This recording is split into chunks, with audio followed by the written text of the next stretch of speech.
जफर साहब, हमारा सबसे बड़ा एक जो आपने अभी खुद भी कहा कि ये बड़ा विश है, ये बहुत बड़ा ड्रीम है कि हम आईएमएफ के प्रोग्राम से इस क्या साल अगले साल भी शायद नहीं निकल पाएंगे। प्रॉब्लम इज़ हम आईएमएफ से कर्जे लेते हैं, फिर हम उसकी टैक्सेशन करके उस कर्जे को वापस देने की बात करते हैं।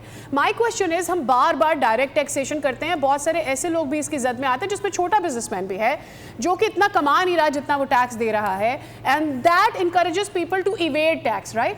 तो हम कब इस चक्कर में से बाहर निकलेंगे और हम डायरेक्ट टैक्सेशन के चक्कर में से बाहर आएंगे? देखिए, ये वक्त अब निकल चुका जब हमको ये चक्कर से बाहर निकलने के चांसेस थे, हमने नहीं किया।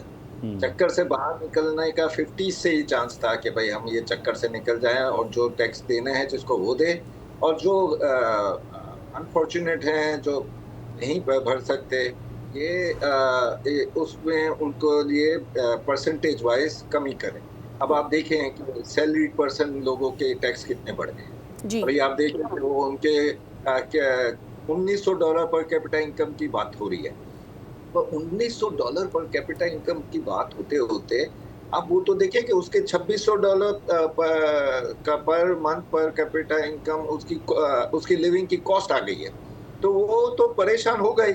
और हर वक्त हम पॉवर्टी लाइन को 12 करोड़ कहते हैं, आप पॉवर्टी लाइन के बिल्कुल करीब को भी 4 करोड़ को और गिने जो बिल्कुल करीब है कि अगर कोई मसला एक और आया, सैलाब एक और आया, या फिर ये जंग कंटिन्यू रही, या फिर डॉलर रुपए की पैरिटी स्टेबल नहीं रही, तो वो पॉवर्टी लाइन के नीचे और चला जाएगा। और ये बात पूछने की है जिसमें आप लोग इस बात को डिस्कस ही नहीं कर रहे। जो डायरेक्ट टैक्सेस की आप बात कर रही थी, तो वो डायरेक्ट टैक्सेस में ये जो लेवीज है ये क्या है? ये एक किस्म का ब्लैकमेलिंग ही है कि भाई आप जैसे ही ऑयल प्राइसेस कम होते हैं तो आप लेवीज बढ़ा देते हो, जैसे ही ऑयल प्राइसेस बढ़ते हैं तो लेवीज को थोड़ा कम करके उसी प्राइस स्ट्रिंग पर रख लेते हो।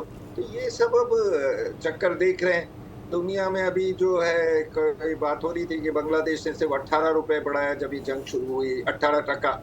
तो 18% का भी मतलब अभी 3 टाइम्स इसको मल्टीप्लाई करें, क्योंकि वो करेंसी अभी भी स्ट्रांग है, हमारी करेंसी तबाह है। हमारा अभी देखें ये कह रहे हैं कि इन्फ्लेशन 9% है। कौन कहता है इन्फ्लेशन 9%? क्या बात कर रहे हैं? मेरे ख्याल में तो अगर यही बात है तो फिर ये स्टेट बैंक के गवर्नर क्यों बोल रहे हैं कि इन्फ्लेशन बढ़ गया है और हमें इंटरेस्ट रेट अब बढ़ाने पड़ेंगे?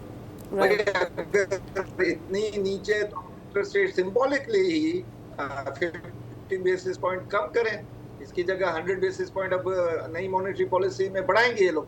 ये सब देखते हुए इतने तजाद से बातें आ रही हैं, और मुझे जो भी याद आता है कि ट्रम्प जिस तरह एक ही उसमें कैरेट एंड स्टिक की बात करता है, इसी तरह हमारे मुल्क में भी कैरेट एंड स्टिक की बात चल रही है, और डिफरेंट पॉलिटिकल जो हुकूमत है उसके डिफरेंट जो रिप्रेजेंटेटिव हैं वो डिफरेंट बात कर रहे होते हैं।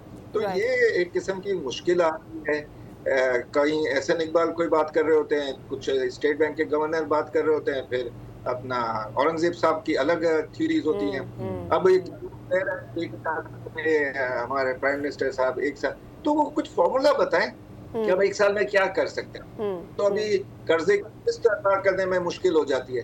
फिर ये जो पॉलिटिकल क्राइसिस आते हैं, कभी यूएई अपने पैसे मांग लेता है, कभी उथम फेल लगी हुई है। और इसमें तो जफर साहब ये भी डाल लीजिए कि जो क्लाइमेट चेंज से अफेक्ट करता है वो अपने अहदाफ को हमारे पूरे करने में कितना रोकता है। आपकी बात को आगे बढ़ाएंगे। I will come back to you.